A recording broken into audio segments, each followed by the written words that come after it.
My background's a little different from most of my colleagues who I get to know on the campaign trail. I started as a military officer. I did ROTC to get myself through college. I also worked and took a couple student loans, but not much. The ROTC scholarship was very helpful to me. And then I got to go off to the wild blue yonder to see the world, courtesy of the Air Force, and they sent me to Biloxi, Mississippi and Grand Forks, North Dakota. So really exciting places. So I also did serve overseas, and I served in the time frame in support of Operation Desert Storm. The Air Force brought me here to Cincinnati, where I went out for a run 2 days after I moved in and met my husband. He was a big marathon runner in the Cincinnati running community. And that changed my life, and I stayed here.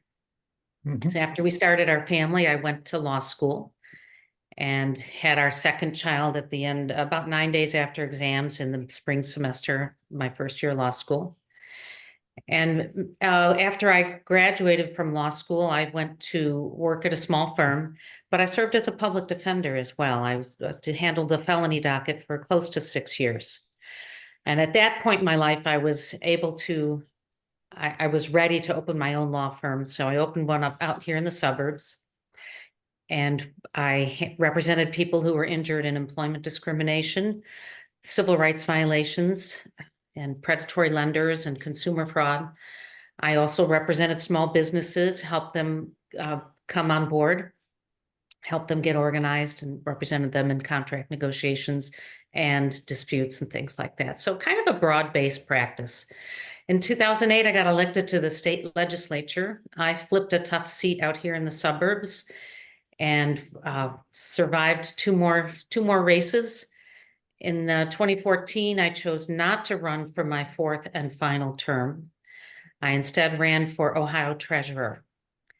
2014 was not a great year for Democrats in Ohio, but I did outperform the rest of the ticket, and I'm really proud of that. We worked really, really hard, and I have to thank my amazing campaign team. They were fabulous, and a couple of them have joined me again on this race. So I'm really proud of them to see that they're kind of all grown up and doing big races all over the place. So I thought I was done running for office. I had sort of switched my gear. I ran a national nonprofit for a year and came back home just before lockdown and thought I was done.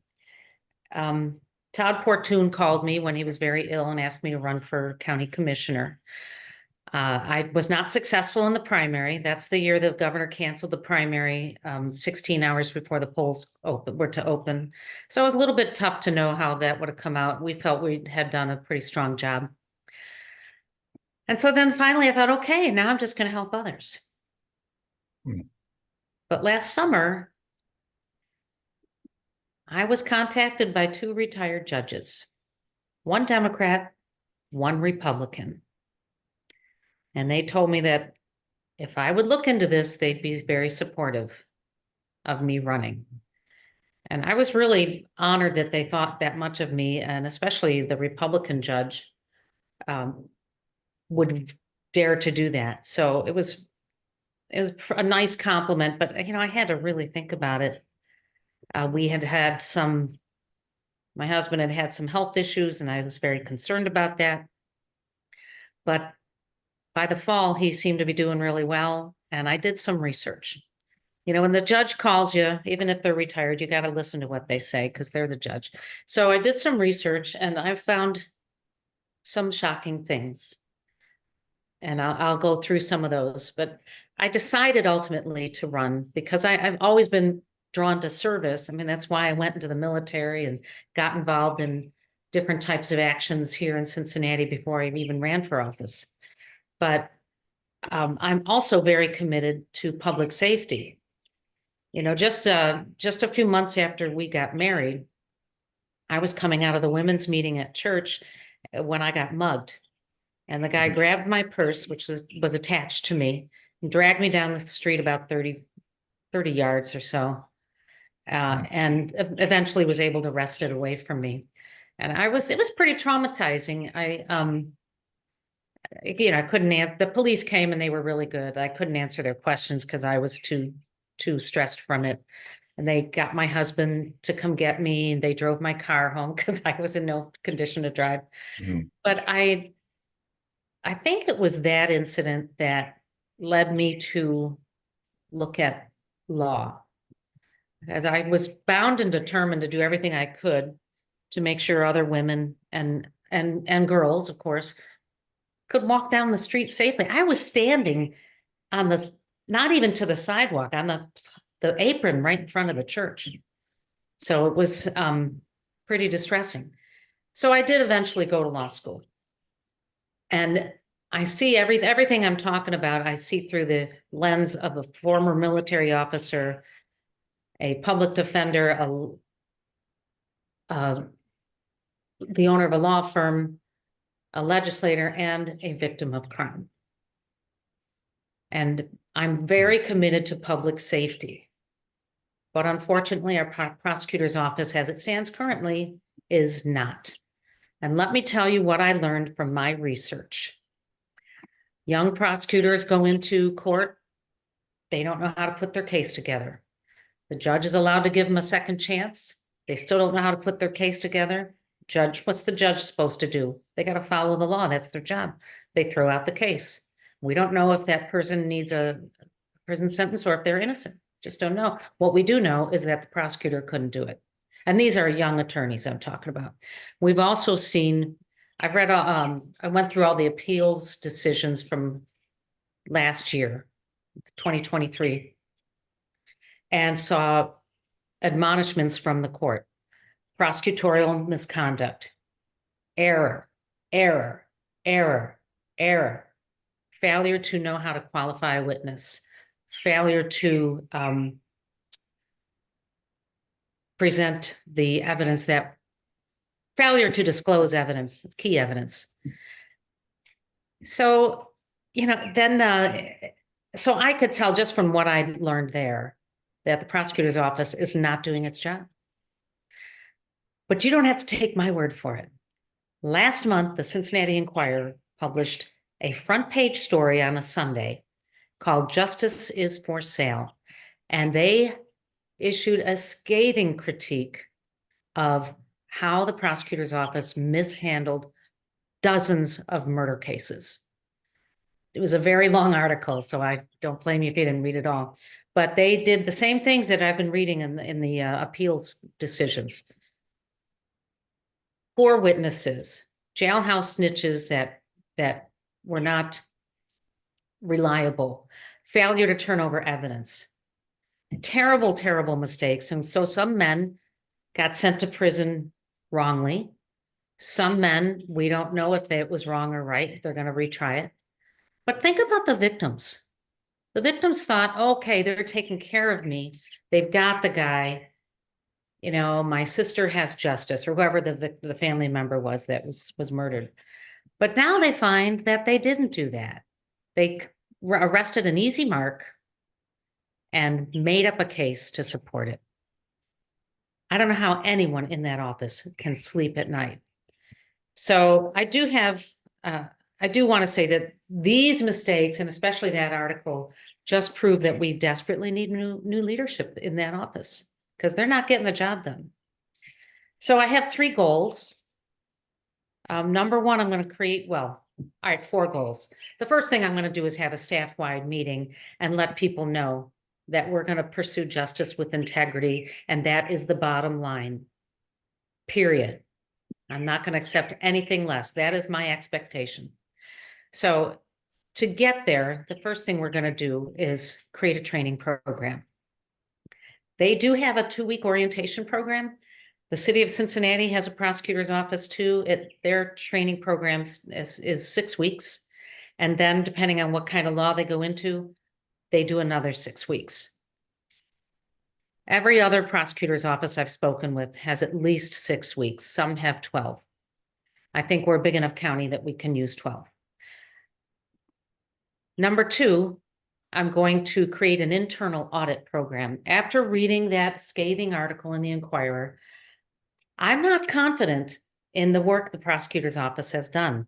So we're going to start by reviewing, well, we're auditing every murder case we handled in the last 5 years. If we're not crossing our T's and dotting our I's, I want to know about it. If we're hiding evidence, I want to know about it and I'm going to make it stop. If we're doing things well, I want to know about it and we're going to do it again. That the internal audit, that's an Air Force thing. That's every military service does that. Every year we did a review of what our past year's work and made sure we were following the appropriate measures and doing our job correctly. I mean, we weren't dealing with people's individual liberty, but we were dealing with our nation's top secrets, and we had to make sure we're doing it correctly. The other thing I want to do is I'm just going to professionalize the office. They don't have an HR department. They've got 200 employees. And it's no secret that there are a lot of patronage jobs given out in that office, and then they become mandatory volunteers for campaign season. I know that. What I don't know is if they're qualified for the positions they hold. So we're going to do something, this is my real radical liberal thing that we're going to do. We're going to write job descriptions. We're going to post the openings on the website. We're going to require resumes, and we're going to require interviews in order to select the right people. Now, I don't know. I know my opponent's only been there about 15, 16 months, but I can tell you that the first day she was hired, the daughter of her predecessor got hired. So yeah, Joe Dieter's daughter started the first day of Melissa Powers' term. And I also want to tell you that there were 3 judges who lost their elections. They were voted out by the voters. My opponent turned around and gave them jobs. Now, 2 of them at least filled existing openings, but one she had to invent a job for. So we're spending $180,000, $200,000 on the invented job. You know, I like these people. They were good judges. I knew them. But that doesn't mean we should just hand things out to them. But that's what they do. The chairman of the Hamilton County Republican Party, it works for the prosecutor's office. The guy running against Greg Landsman was hired by the prosecutor's office. So, and we have all those, we have that data through public records requests. So we have to change things there. If we want a prosecutor's office that actually cares about public safety, we got to have someone who's in their office who actually wants to achieve public safety with integrity, so that we can all rest assured that we're not incarcerating innocent people, and that victims can actually have real justice. So that's the nuts and bolts about the campaign, about the office. I do want to make sure you know that the prosecutor also is the lawyer for every county elected official and agency. So most of the work we're known for is criminal, but we also do civil law. And guess who negotiates the next Bengals lease for the county? Prosecutor's office. That's probably the most widely known contract that we have. But anytime you got a big agency like Jobs and Family Services, they might have some employment issues, they go through the prosecutor's office. That's who represents them.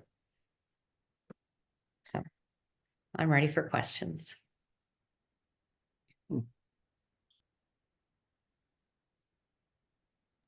Hey, Connie, I think it's also helpful for folks who maybe know you less than I do, less well, to point out your leadership role over time in the Democratic Party.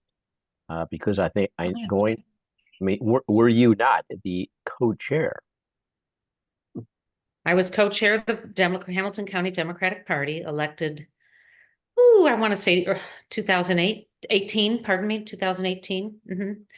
And I also chair the Ohio Democratic Party's Veterans and Military Community Caucus. And we've been organizing a lot. We are now organized in 15 counties across the state. It's taken a while. And for up until December, I was on the executive board of the DNC Council on Veterans and Military Families. And I was a vice president for that. So I've done a number of things in the political world. And also, I think everybody needs to know that back in the mid 90s, I guess it was after Bill Clinton got elected, you, because we put the squeeze on you, took over as the co-chair or chair of the Democratic Forum, Oh, which, that's right. That's for right. those who don't remember, was the sort of like BND, because once a month, you and others would organize a debate, a speaker. It was the forum Issues, for yeah. issues forum for the Democratic Party. I mean, we would meet at the theater 20th in Oak century. 20th Yeah. century, and there'd be Yeah. 150 people packed in there. Oh, yeah. So you really were the forerunner to bold new democracy, and I just think it's helpful to spell that out. Thank- And by the way, yeah. Caroline, my youngest daughter, as you know, of course, but for everybody else who worked for you way back, she's getting married in a couple of weeks. So Oh, how wonderful. in Italy, so that's where I'll be for two Oh, weeks. nice. So anyway, just say hi. Nice. Great. Yeah. Thank you. Hi, Lucy. Hi. I have a Uh, new computer, so I'm on my phone. Thank you. Okay. Welcome, Okay. Ruth. Well, let's talk a little bit about the campaign. I think you might have noticed that Democrats are winning countywide here in Hamilton County.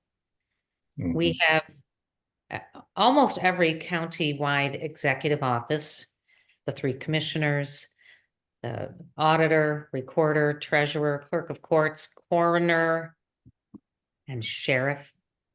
We've also elected, I think, 12 Democrats to be judge.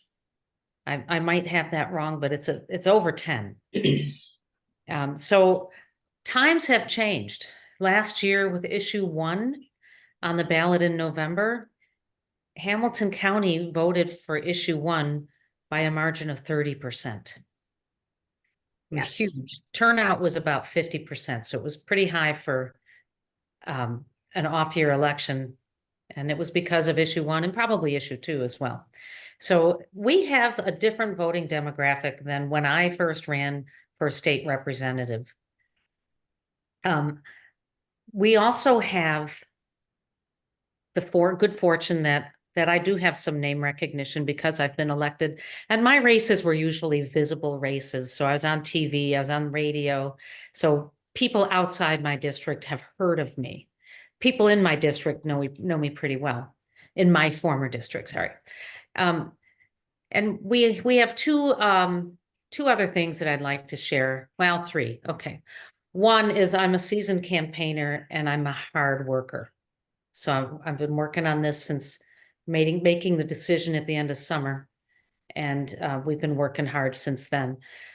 My opponent is an unknown political appointee who, yes, she was a judge, but she ran and got elected when Republicans were still winning all the time. So she never had to campaign, is what I'm saying. She doesn't know what it's like to campaign. Now, she is married to a very, very wealthy man, and so she can put in several $1 million into this race. And good for her. She married up. She's got an 11,000 square foot mansion in Indian Hill. It's kind of like Trump Tower, right? Who's she And married to? Who's she married to? Gary Green. Sorry. He's a businessman. I don't know. He actually lives in Florida in their $4 million condo they have there. So they've, I'm happy for them. They seem to be well fit to each other. So that's good. But the other thing we have going in our favor is that Joe Dieters is not the prosecutor. Just his name alone, it's been pretty hard for us to crack that nut. And we've had some pretty good candidates running. And but it's a tough nut to crack. And part of that is because Joe was so well known. But he's not running. Now he is putting his finger on the scale, even though it's illegal, because his girlfriend is a news anchor at Channel 9 and gets my opponent on TV as much as she can and doing stories on it. But that's the power of incumbency. You can do You can maybe hold press conferences Mhm. and things like that. And that seems to keep her busy. So I think we have a great shot. I have a great campaign manager, Jacob Hamblin. He worked on Greg Landsman's campaign last cycle. And he handled one year handled the judicial slate, judicial coordinating campaign. He managed Ryan Messer's Cincinnati School Board race a number of years ago. So he's got some good, oh, and he ran the Iowa Attorney General race a couple years ago. So he's got some good political chops, and he knows everybody. So that's been really fun. All the Democratic Club leaders already know him. So he's got good relationships in the county. And I think that's one of the hardest things for a new campaign manager to establish is finding who all the leaders are. We're a big county and we've got a pretty good Democratic club system. Mhm. Mhm. I had a question, Connie. I looked at your website and I saw one of the things you want to do is tackle the opioid crisis in Hamilton County. What type of approach do you see taking to that? I have been doing a lot of homework on that. And I've talked with police in different parts of the country, different parts of the state. One thing they all tell me is that we're not going to arrest our way out of this crisis. That's certainly part of the response because it is against the law to take these controlled substances without prescription. So, and we're not going to prosecute our way out of this problem. But what we need to do is we got to start early, as with everything, with prevention, with education, with early childhood education, with helping parents who are just on the edge of being in crisis so that they don't get into the system. And that helps keep their kids on a level path. Another thing we need to do, and this I'm going to talk to you about what's been going on Government Square. If you saw earlier this year, some security video showed a couple groups of teenagers mugging people. There were two videos. And so there'd be like 5 or 6 teenagers. They'd surround the person, push them down, grab their stuff and go. Pretty disturbing. And that's been happening downtown on Government Square because that's where the buses go. That's where they land. So 3CDC decided to get involved in this because they want our downtown to be safe and vibrant. And these kids, they might not be using drugs right now, but they will be because they're on the wrong path already. So 3CDC funded a project with the Urban League. And so the Urban League sends 5 or 6 men to Government Square about 2 o'clock in the afternoon, and they stay till 8 o'clock. And and they wear distinctive clothes. They wear bright orange t-shirt or sweatshirt, and they bring a box of snacks. And when these kids get off their school bus takes them to Government Square, and then they catch the bus to their their neighborhood. And so these kids, you know, they're 14, 15-year-old boys. They're starving, and so they started to come up to these men. I went down to watch this all unfold after they'd been there about a month, Monday through Friday. They've been there a month, and the men were really happy to see me, and they told me a lot of stuff about what they'd seen. And they said they bring snacks, and then they talk to the kids and they learn what's going on. And then the next day they ask them, well, what happened in that class or what happened with that issue? Because they remember them and they know their names. And as I was talking and listening and learning, a couple things happened. 50 kids were by then milling around, and they all started to line up over here like they're going to get ready to watch a fight. And the men saw this because they're watching everything, and they just walked over and they said, hey, what's going on? Dissipated everything. So we need some male role models to be there to show some leadership and make sure kids behave. I asked these guys what if they had, in a perfect world, had all the money they needed to make this program the best it could be, what would they do? And they said, well, look, we work in 10 neighborhoods. And we need to have 5 men walking through those neighborhoods every evening. 50 people. I hope that somebody will fund that process right away. I also met with the Cincinnati Police Department's youth office. That's where they try to, they arrest the juveniles, but they also do a lot of preventive programming for kids at risk. And the kids are at risk, who are at risk are the ones who are untended. And so their parents probably were untended when they were children too. So they're just doing what they learned. But we're trying to give them some leadership and show them that there are some really cool opportunities for you. Now, how do I fit into this? The way I fit in, look, my role as a prosecutor would be limited and into the prosecuting side, but I want to be supportive of all of these types of activities. And when it comes to the opioid crisis, more specifically, this all goes hand in hand with it. The community's got to come together, and we have to do everything we can in addition to, or maybe in lieu of, just prosecuting and arresting. We could arrest people all day long, every day. We're not going to solve the problem. We might be able to get some people into treatment. I used to get my clients into drug treatment when I was a public defender, and I'll tell you, there's not much neater than when you're walking down the street 2 years later and someone runs up to you and says, Miss Pillich, thank you so much. Look at me, I got a job. And of course, I never recognized them because they weren't, their faces weren't drawn and their eyes weren't bulging. They were healthy and they had a job. And it was just, I mean, that's a really, really cool thing to see happen. So for some people, it works. Now, there's some also who I think Ohio has sued some of the drug manufacturers and distributors, and we'll have to see how that comes out. Yeah. That might help us fund some of these programs. So, That was Yeah. like a long answer to a short question. very Sorry. So Connie, thanks for coming. You make a very compelling case for you to be prosecutor. Does anybody do a debate with the prosecutors? Does that I ever don't know happen? if we will have one or not. I've not been, it's only April. I imagine there might be one. I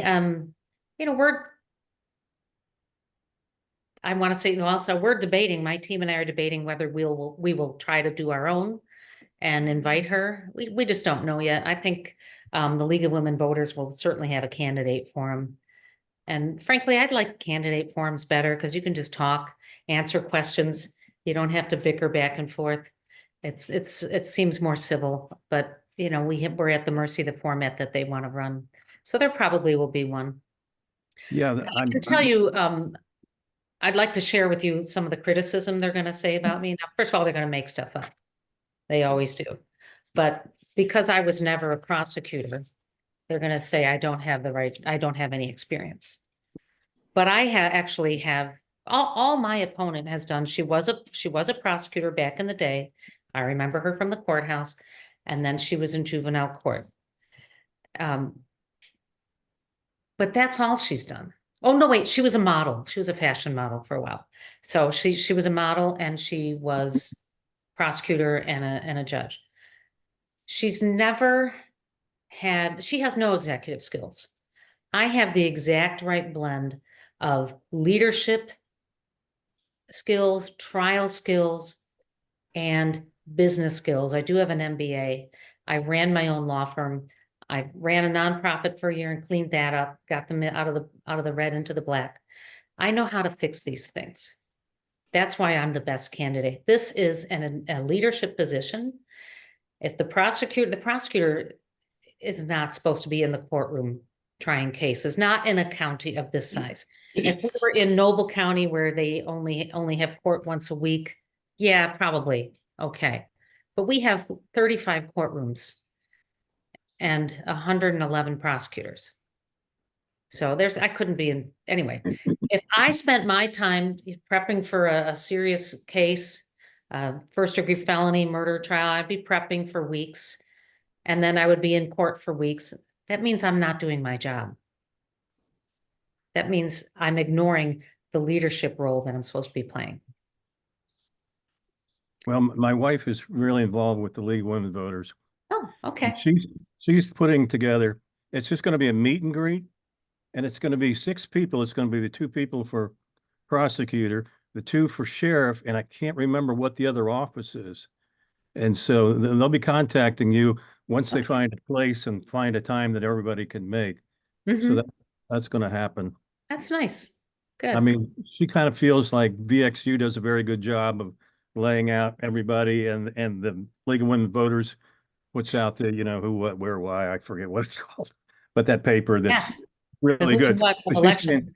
saying, yeah, she's saying, I just think, because we've done this with Charmaine at our house and stuff, it's really nice to meet people. And actually, they did it last year for city council over at the library over in Price Hill. And it worked out Oh, well. So nice. Okay.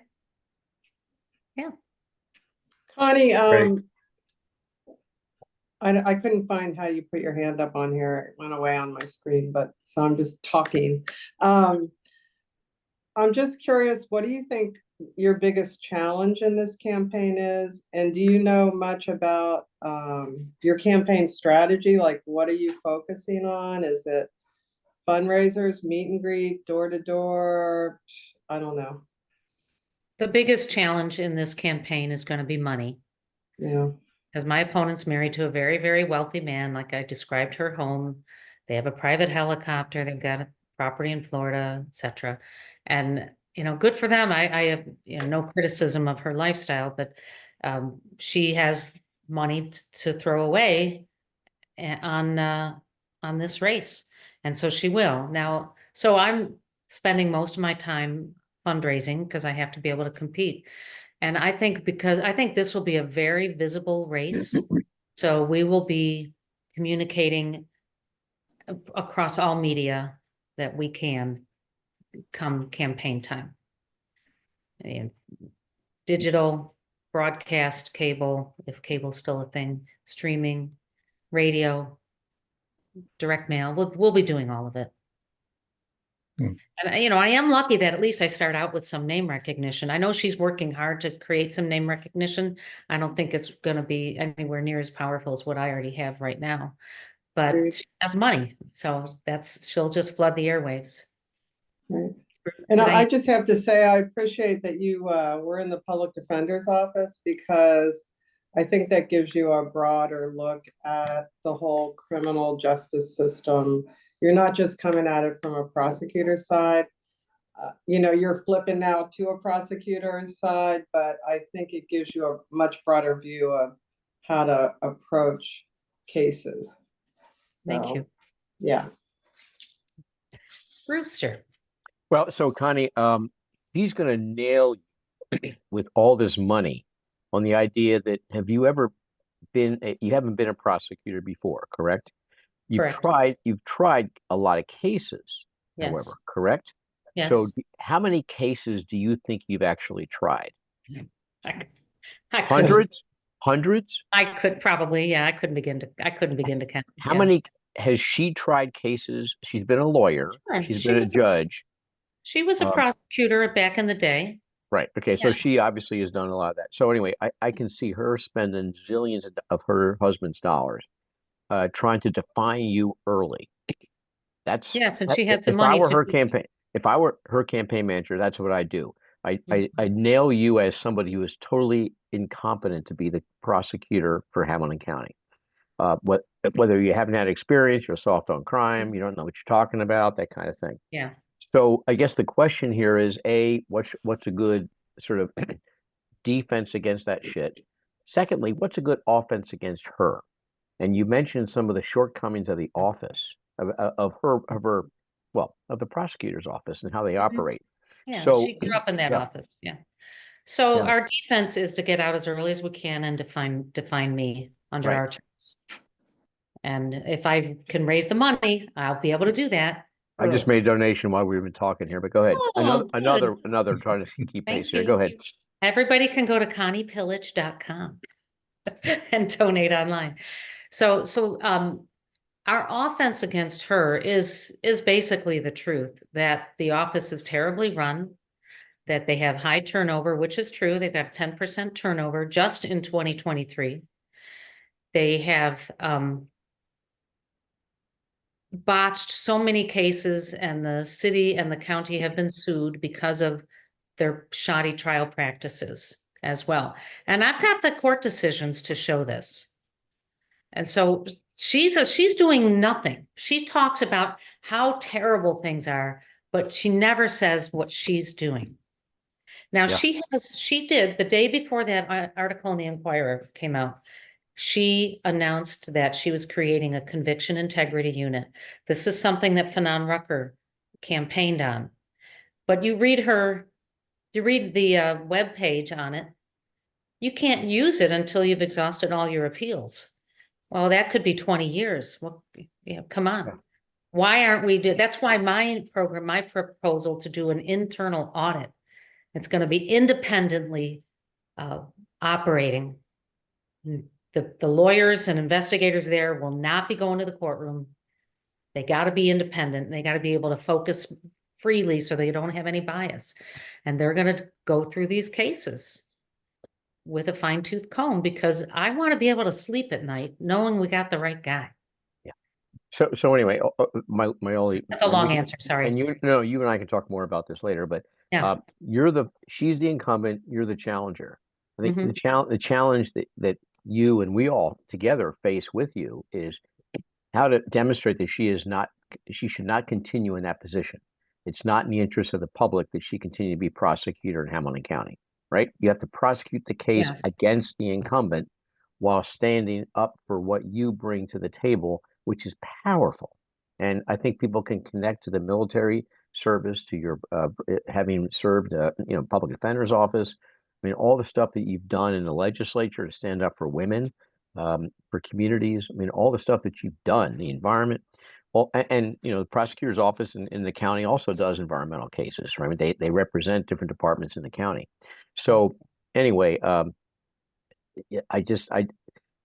with all the money they're going to throw at you, you need to figure out what is going to be most connecting with the voters about why they should not continue to do what they have in the past done. And they haven't voted on her for prosecutor. She's never been No. elected prosecutor, as you're pointing out. But she has not earned your vote. You are in the process of doing that. Yeah. And we will do a poll. We're running this like a congressional race because it's Yeah. that big race. And Yep. that includes doing a poll. And I'm using the pollster that I've relied on since I ran statewide the first time.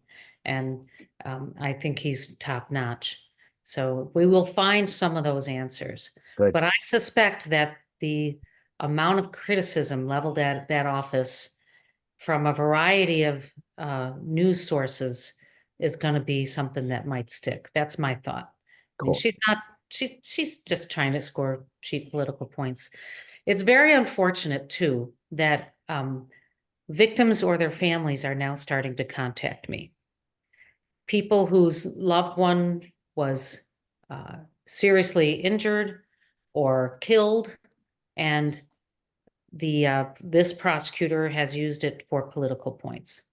There could be a powerful TV ad and digital version of it with somebody who has come to you and has a powerful story about how that office let them down, let their family down, their loved one down, didn't do the job that they should have done.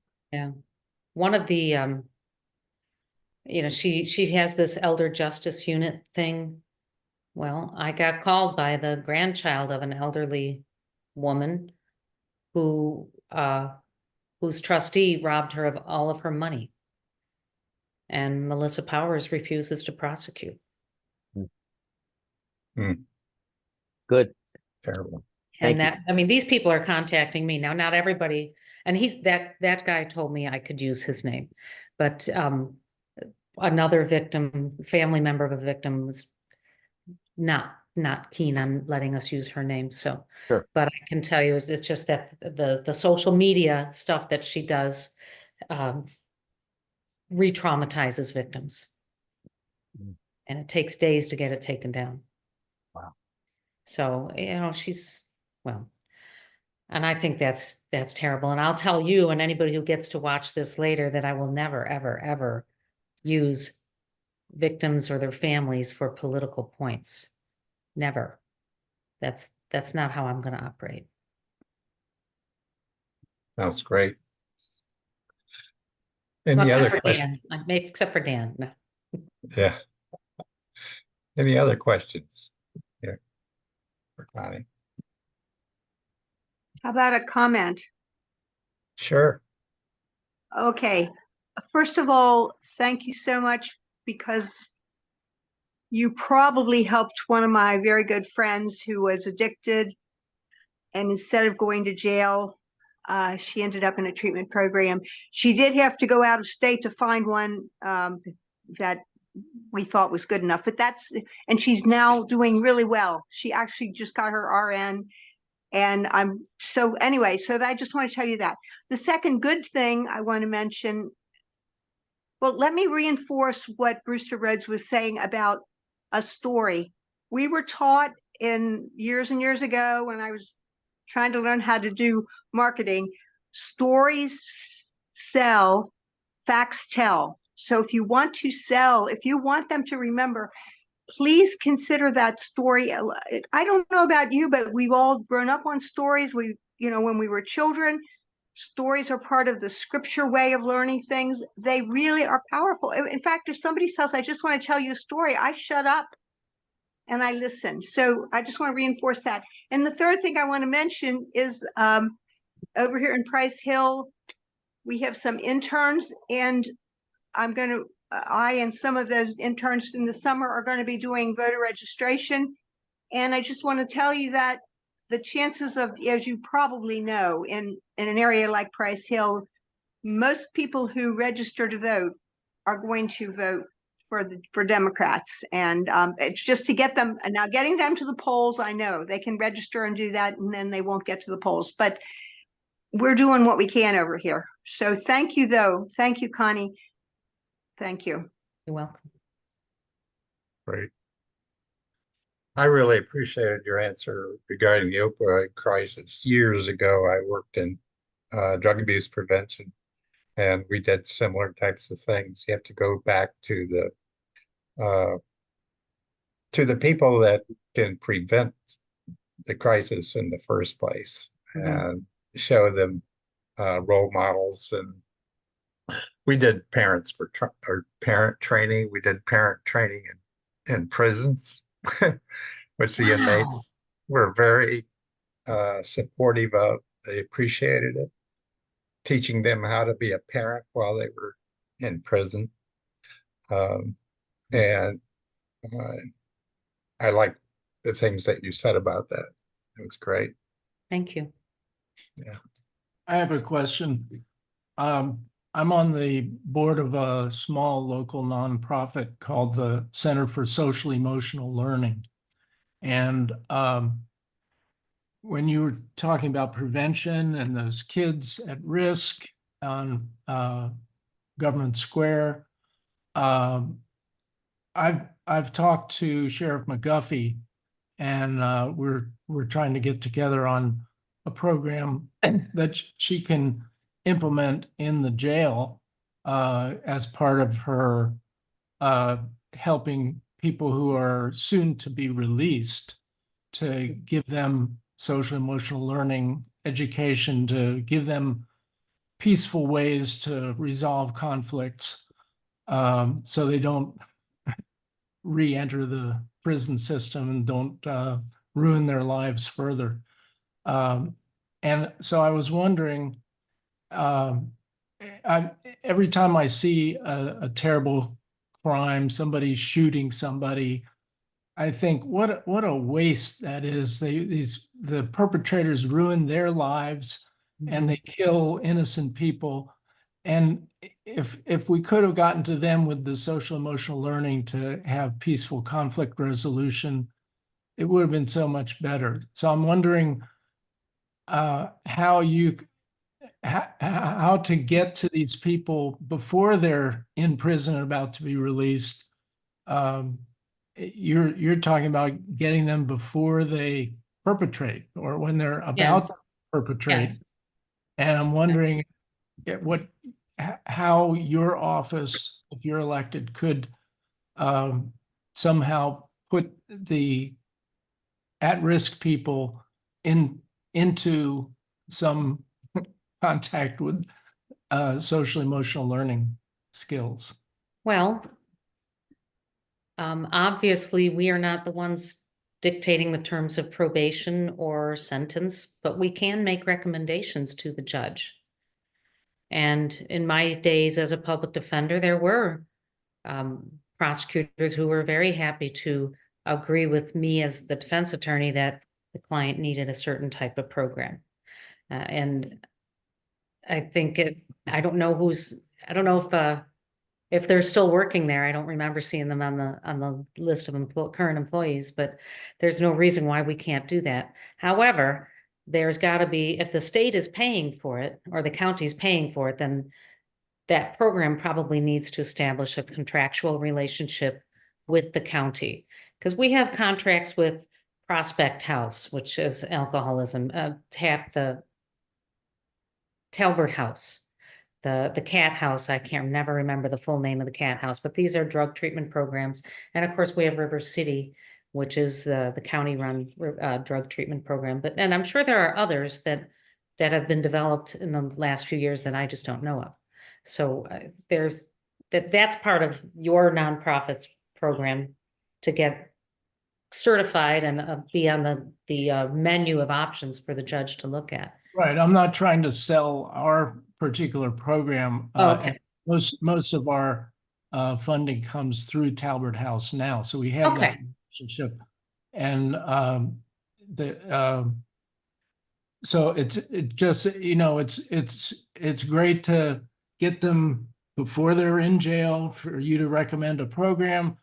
I was thinking when you were talking about even preventing the muggings on Government Square, that sort of thing, get them even earlier in their process of going bad. And so since you mentioned that, I thought, well, how can we intervene at that stage even before they commit a crime? That would be the ideal. Yeah. And well, I think we need to intervene before they go to kindergarten, Right. preschool, or high quality early childhood education is critical. Right. And And let me tell you, that's not, we're lucky here in Cincinnati that we have universal pre-K. But when I was in the legislature, we had a battle over whether or not to fund kindergarten. Mhm. Because some of the 70-year-old white guys said, well, I didn't have to go to kindergarten, and I came out fine. That's Well, questionable.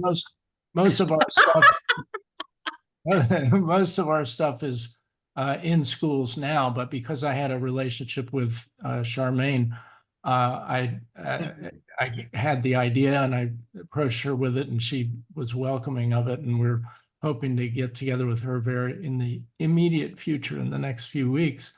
So Yeah, Charmaine's doing a great job, and our jail has a lot of innovative programs that are really, really helpful. And I know that Mary Carol Melton, her press secretary, and before she did that, she worked in the jail and implemented some of those key programs over the years. So we have a pretty progressive jail, at least since Silas left. All right, any other questions for Connie? Comments? You rock. There you go. is Thank there you, a, Brewster. is there a maximum campaign contribution that's allowed? No, you can mortgage your house and send it all to the campaign, sell your car, whatever you want. Go homeless. No limit. Go homeless. You don't need your house, right? Yeah, no limit. There you go. All But I right, do hope you'll be able to support me. It's gonna be a hot race, and Brewster pretty well illustrated that. Mhm. okay. Well, we'll be talking amongst ourselves about some ways we may be able to support you, Connie. And I appreciate it very much that you came tonight.